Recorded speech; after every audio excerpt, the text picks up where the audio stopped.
মিলাদুন্নবী হচ্ছে মূলত রাসূল সাল্লাল্লাহু আলাইহি সাল্লামের নবীর জন্মদিন। মিলাদ মানে হচ্ছে জন্ম, আর নবী শব্দের অর্থ নবী, তাহলে নবীর জন্মদিন।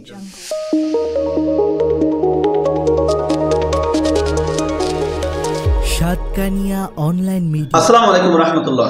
সম্মানিত দর্শক শ্রোতা, পবিত্র ঈদ মিলাদুন্নবীকে কেন্দ্র করে দেশের বিশাল এক শ্রেণীর মানুষ ঈদ উদযাপন করা এবং না করা, ঈদ মিলাদুন্নবী পালন করা এবং না করা, এ নিয়ে দীর্ঘদিন ধরে তর্ক বিতর্কে আছে।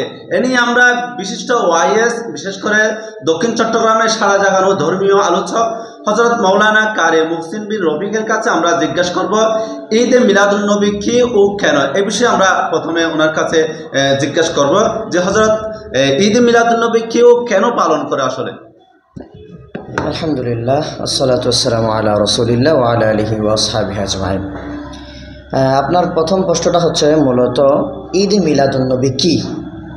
আসলে এখানে ঈদ মিলাদুন্নবী বলতে কোনো শব্দ কোরআন এবং হাদিসে নেই, তবে আমরা এটা বলতে পারি মিলাদুন্নবী সাল্লাল্লাহু আলাইহি সাল্লাম বলতে পারি। কারণ হচ্ছে আমরা ফিকহির কিতাবের মধ্যে পাই, হাদিসের কিতাবের মধ্যেও পাই যে ঈদ হচ্ছে দুইটা, একটা হচ্ছে ঈদুল ফিতর আর একটা হচ্ছে ঈদুল আজহা। এই দুই ঈদ ব্যতীত আর কোনো ঈদ নাই।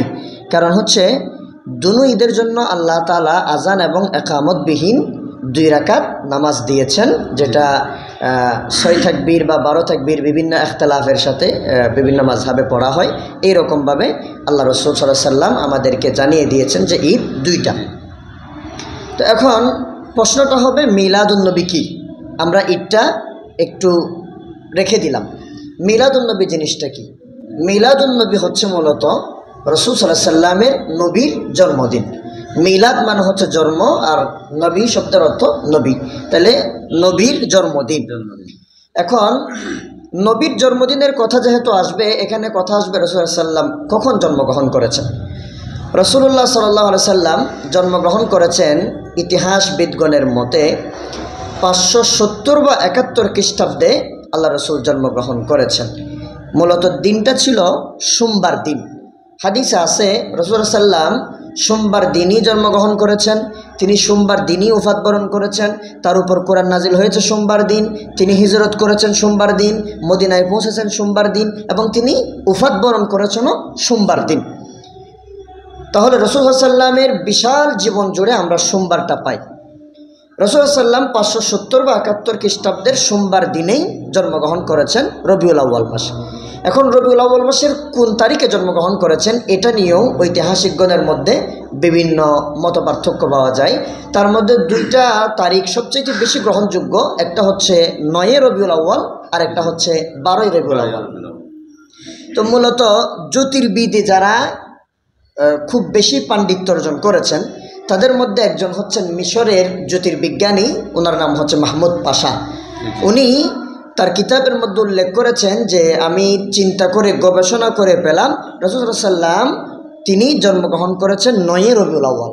মূলত 9 রবিউল আউয়াল সোমবার দিন তিনি জন্মগ্রহণ করেছেন, কারণ 12 রবিউল আউয়াল ওই সময়ে সোমবার ছিল না, অন্যবার ছিল। আবার আরেকজন ঐতিহাসিক তিনি তার কিতাবের মধ্যে লিখেছেন যে রাসূল সাল্লাম 12 রবিউল আউয়াল জন্মগ্রহণ করেছেন। তাহলে যেটাই হোক না কেন, মূলত 12 হোক বা 9 হোক, তারিখ আমাদের জন্য মূল ফ্যাক্ট নয়। আমাদের জন্য মূল বিষয়টা হচ্ছে রাসূল সাল্লামের জন্ম, মিলাদ। তাহলে এটাই হচ্ছে রসুলের মিলাদ, মানে হচ্ছে রসুলের জন্মদিন। মূলত এটাই হচ্ছে মিলাদুন্নবী।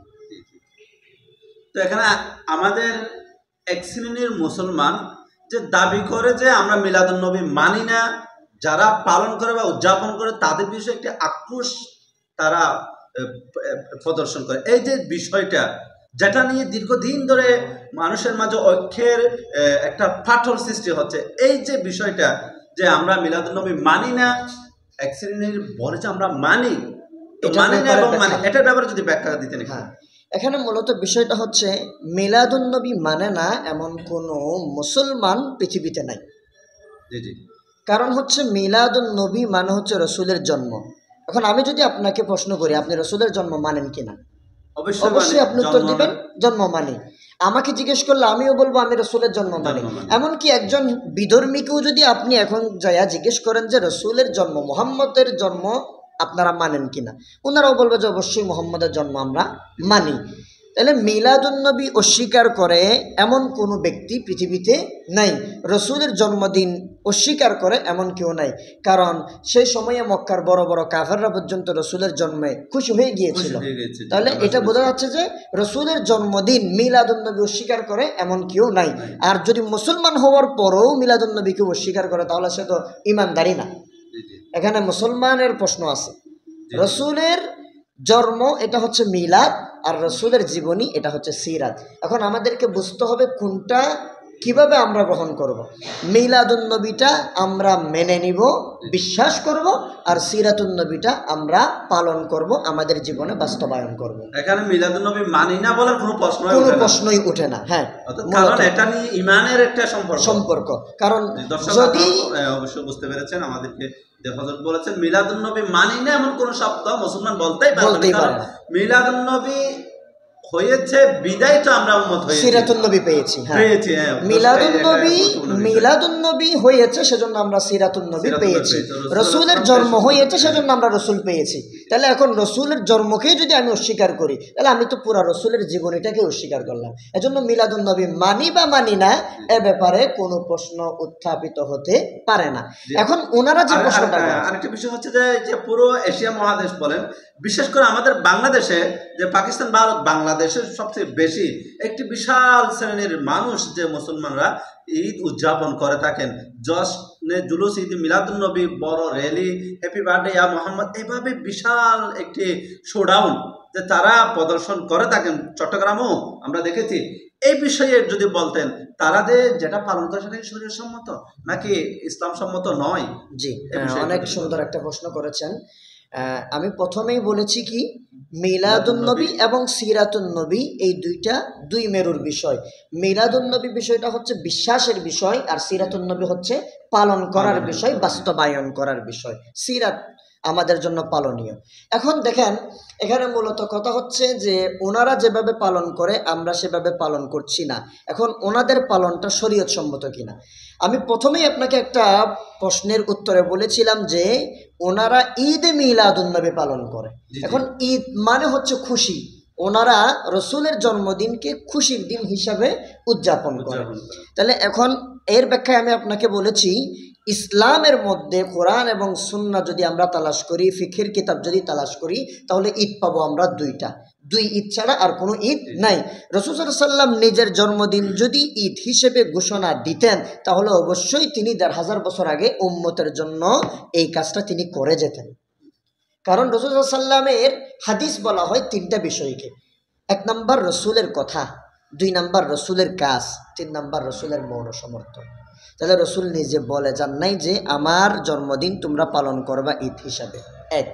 ২ নম্বর, রসুল সাল্লাল্লাহু আলাইহি ওয়াসাল্লাম এমন কোনো কাজ করে যান নাই যে রসুলের জন্মদিন হিসাবে তিনি কেক কেটেছেন বা রসুলের জন্মদিন হিসেবে তিনি সাহাবীদেরকে নিয়ে র্যালি করেছেন, এমন কোনো কাজ রসুলের জীবনে কেউ দেখাতে পারবে না।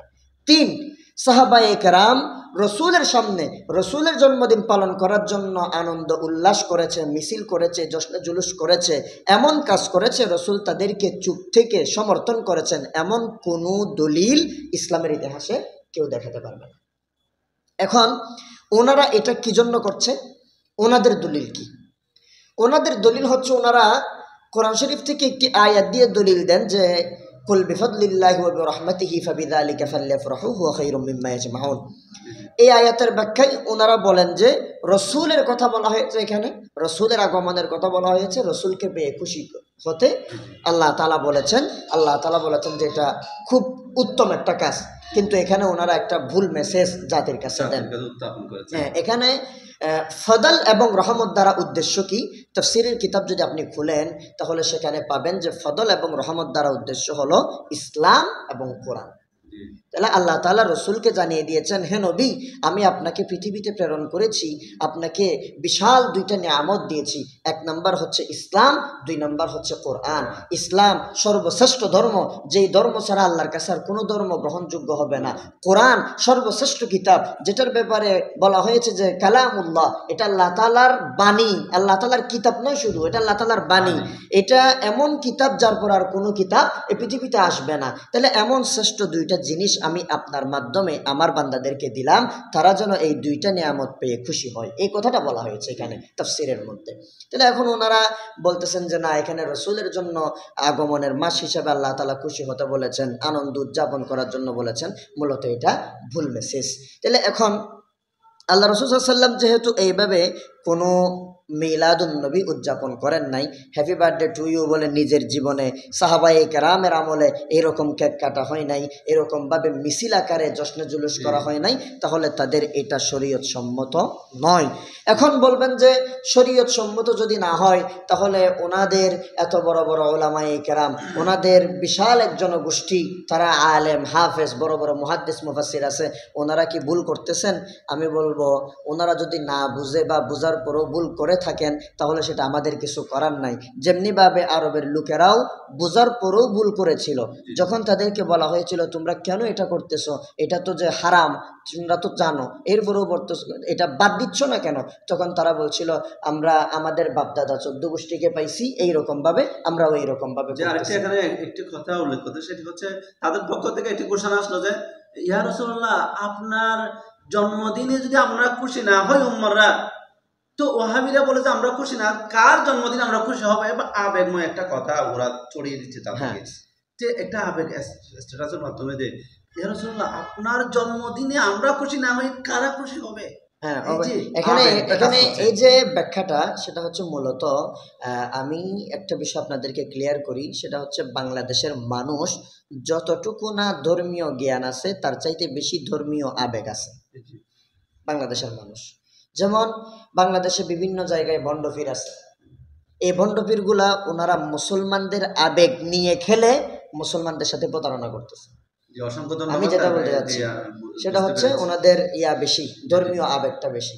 তো এখন আমি আপনাকে বিষয়টা ক্লিয়ার করি, সেটা হচ্ছে যে ওনারা যেভাবে পালন করতেছেন সেটা হয়তো বা জানার পরেও করতেছেন ভুলভাবে, না হয়তো বা না জানার কারণে করতেছেন। আর ওনারা করতেছেন কিভাবে? বিদেশ থেকে পীর নিয়ে এসে ওনারা এভাবে করতেছেন। তো আমরাও তো চাইলে করতে পারি। এখন আপনি আমাকে সর্বশেষ প্রশ্ন করতে পারেন হয়তো বা, যদি আমরা রসুলের মিলাদ মেনেই থাকি, তাহলে রসুলের মিলাদটা কিভাবে পালন করব? শরীয়ত সম্মতভাবে কিভাবে? আমরা শুনেছি রাসূলুল্লাহ সাল্লাল্লাহু আলাইহি ওয়াসাল্লাম সোমবার রোজা রাখতেন, এবং অনেক মায়েরাও এভাবে এটা নিজের সন্তানদের ব্যাপারে সেভাবে কিছুটা উদযাপন করে থাকেন। তো এই বিষয়ে আমরা যারা আহলে সুন্নাত ওয়াল জামাতের দাবিদার, আমাদের করণীয় বা বর্জনীয় এই সম্পর্কে যদি বলতেন দর্শকদের। হ্যাঁ, জি। এখানে আমরা যেভাবে মিলাদুন্নবীটা পালন করতে পারি, সেটা হচ্ছে এক নাম্বার রসুল যেভাবে পালন করেছেন। রসুল নিজের জন্মদিন পালন করেছেন, দলিল আছে কিভাবে পালন করেছেন। রসুল সাল্লাল্লাহু আলাইহি সাল্লাম, একটু আগেই বললাম, তিনি সোমবার দিন জন্মগ্রহণ করেছেন। 9ই রবিউল আউয়াল বা 12ই রবিউল আউয়াল, এটা নিয়ে দ্বিমত আছে, কিন্তু রসুল যে 12ই রবিউল আউয়াল ইন্তেকাল করেছেন সেটা নিয়ে কি নাই, দ্বিমত নাই। তাহলে রসুল সাল্লাল্লাহু আলাইহি সাল্লাম, এখন ওনারা যে রসুলের আপনার মিলাদ পালন করতেছে না, ওনারা তো সুখ পালন করতেছে, তাহলে সুখের দিন আবার খুশির দিন হয় কিভাবে? এটাই একটা প্রশ্ন আমার ওনাদের কাছে। যেই দিন আমার সন্তানটা মারা গেল, সেই দিন আমার অন্তরের মধ্যে খুশি কিভাবে আসবে? অবশ্যই রসুলের জন্মের কারণে আমরা খুশি, বিশাল একটা নিয়ামত পেয়েছি, সেটা অবশ্যই আমরা খুশি, কিন্তু আল্লাহ তাআলা রসুল তো আমাদের থেকে চলে গিয়েছেন। এখন রসুলের জন্মের দাবি কি? রসুলের মিলাদের দাবি কি? রসুলের মিলাদের দাবি হলো আমরা রসুলের মিলাদ এমনভাবে পালন করব যেমনিভাবে রসুল পালন করেছেন। কিভাবে রসুল পালন করেছেন? রসুল সাল্লাম সোমবার দিন রোজা রাখতেন, যেহেতু তিনি সোমবারে জন্মগ্রহণ করেছেন। তখন হযরতে কাতাদা আনসারী রাদিয়াল্লাহু তাআলা আনহু, তিনি আল্লাহ রসুলকে জিজ্ঞেস করলেন যে ইয়া রাসূলুল্লাহ, আপনি সোমবার দিন কেন রোজা রাখেন? আল্লাহ রসুল তাকে উত্তর দিলেন যে এই দিন আমি জন্মগ্রহণ করেছি, সহিহ হাদিস, এই দিনে আমি জন্মগ্রহণ করেছি, সেজন্য আমি রোজা রাখি। অথবা এই দিনে আমাকে প্রেরণ করা হয়েছে, এই দিনে আমাকে নবুয়ত দেওয়া হয়েছে, এই দিনে আমাকে কোরআন নাজিল করা হয়েছে, এই জন্য আমি রোজা রাখি। তাহলে আমরা শরীয়ত সম্মতভাবে মিলাদুন্নবী পালন করতে পারি রোজা রাখার মাধ্যমে। এক নাম্বার। দর্শক, এখানে দেখা যায় আমরা এই যে আমরা মিডিয়ার মাধ্যমে দেখি সেখানে রোজা রাখার বিপরীত একটা তারা এভাবে খাবারের দাবারের ব্যবস্থা করে, রাস্তাঘাট জ্যাম করে, এই যে এইটা সিস্টেমটা, সেটা তো মোটেও আদৌ কাম্য নয় মনে হচ্ছে। যে এখন এখানে ওনারা বলে থাকেন যে আমরা রসুলের জন্মে খুশি হয়ে খাবার দাবারের আয়োজন করি, কারণ হাদিসের মধ্যে আছে মানুষকে খাবার খাওয়ানো এটাও একটা সোয়াবের কাজ। হ্যাঁ, অবশ্যই আপনি মানুষকে খাবার খাওয়ান, এটা সোয়াবের কাজ। রসুল সাল্লাল্লাহু আলাইহি সাল্লামের একটা সুন্নতি তরিকা ছিল। ওনার তরিকা হচ্ছে যে উনি যেই সাহাবীর কাছে যে আমলটা গ্যাপ দেখতেন ওই আমলের ব্যাপারে ওনাকে উৎসাহিত করতেন। যেমন আল্লাহ রসুলের কাছে একজন এসে বলছে যে ইয়া রাসূলুল্লাহ, আপনি আমাকে ওসিয়ত করেন, ওয়াজ করেন। তখন আল্লাহ রসুল ওনাকে বললেন যে তুমি রাগ করিও না, তুমি রাগ করিও না, তুমি রাগ করিও না। তাহলে ওনাকে এই উপদেশ দেওয়ার কারণ কি? উনি বেশি বেশি রাগ করতো।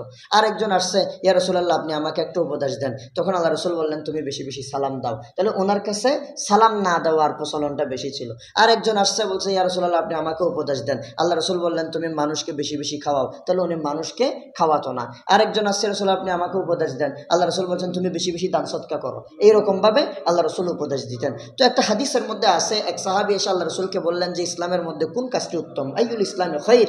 রসুল বললেন তুতাইমুত তাআম, মানুষকে খাবার খাওয়ানো এটা উত্তম কাজ। তো এখন মানুষকে খাবার খাওয়ানো আপনি নির্দিষ্ট একটা দিন খাওয়াবেন কেন? শুধুমাত্র রবিউল আউয়ালের 12 তারিখ খাওয়াতে হবে কেন? মিলাদুন্নবী উদযাপন করে খাওয়াতে হবে কেন? আপনি তো সবসময় মানুষকে খাওয়াতে পারেন, এটা ফজিলতের কাজ, সবসময় খাওয়ান। কিন্তু যখন নির্দিষ্ট একটা দিনকে উদ্দেশ্য করে খাওয়াবেন, যেটা রসুল করেন নাই, রসুলের আমাদের বিপরীত হয়ে যাবে, তখন এটা সম্পূর্ণ বেদাত হয়ে যাবে। তো বেদাত করলে তো মানুষ গুমরা, আর গুমরা মানুষকে জাহান্নামের মধ্যে নিয়ে যায়। তো এজন্য আমরা পালন করব রসুলের এই মিলাদ, আমরা পালন করব রোজা রাখার মাধ্যমে। 2 নাম্বার, বেশি বেশি করে দরুদ শরীফ পাঠ করার মাধ্যমে। কারণ রাসূল সাল্লাল্লাহু আলাইহি ওয়াসাল্লাম এটা বলেছেন যে তোমরা আমার উপর বেশি বেশি দরুদ শরীফ পাঠ করো। কারণ নাম ঠিকানা সহ যে আল্লাহর বান্দা রসুলের উপর দরুদ পড়ে, রসুলের উম্মত, সে আল্লাহর বান্দার নাম ঠিকানা সহ দরুদ শরীফগুলা স্পেশাল কিছু ফেরেশতা আছে যারা রসুলের রওজা মুবারকের মধ্যে আপনার আমার দরুদ শরীফগুলা পৌঁছে দেন।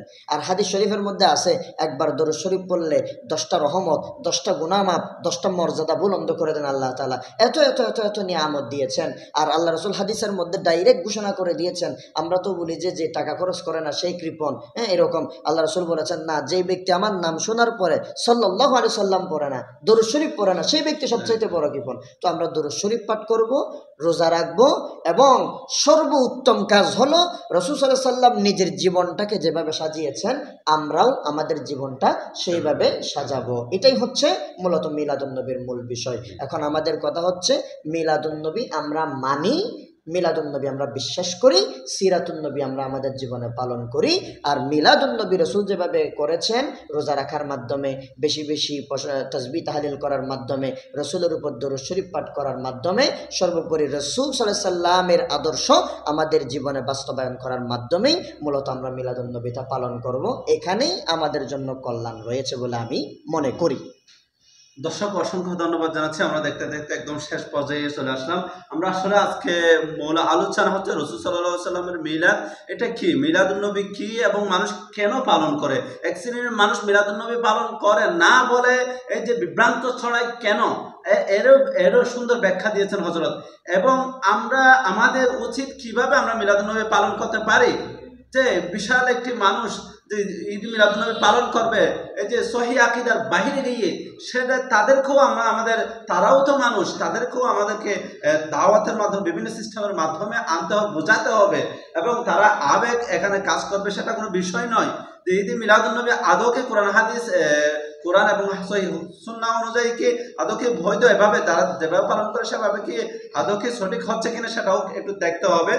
দর্শক, হযরত বলেছেন যে রোজা রাখার মাধ্যমে এবং বেশি বেশি দুরূদ শরীফের হাদিয়া পৌঁছানোর মাধ্যমে, আল্লাহ নবীর এই যে সিরাত আল্লাহ নবীর 63 বছরের জীবনী, আল্লাহ নবীর 23 বছরের জীবনী পক্ষে ধারণ করার মাধ্যমে মাথা থেকে পা পর্যন্ত রাসূলুল্লাহ সাল্লাল্লাহু আলাইহি ওয়াসাল্লামের আদর্শ বাস্তবায়নের মাধ্যমে কিন্তু সম্ভব। এজন্য আমরা আল্লাহ নবী সাল্লাল্লাহু আলাইহি ওয়াসাল্লামের সিরাতকে, সুন্নাহকে আমরা আঁকড়ে ধরার চেষ্টা করব ইনশাআল্লাহ। যারা এতক্ষণ পর্যন্ত আমাদের সাথে ছিলেন অসংখ্য অসংখ্য ধন্যবাদ জানাচ্ছি। আবার দেখা হবে যে কোনো একটি ইসলামিক ভিডিও নিয়ে। অতক্ষণ পর্যন্ত ভালো থাকুন, সুস্থ থাকুন। আল্লাহ হাফেজ।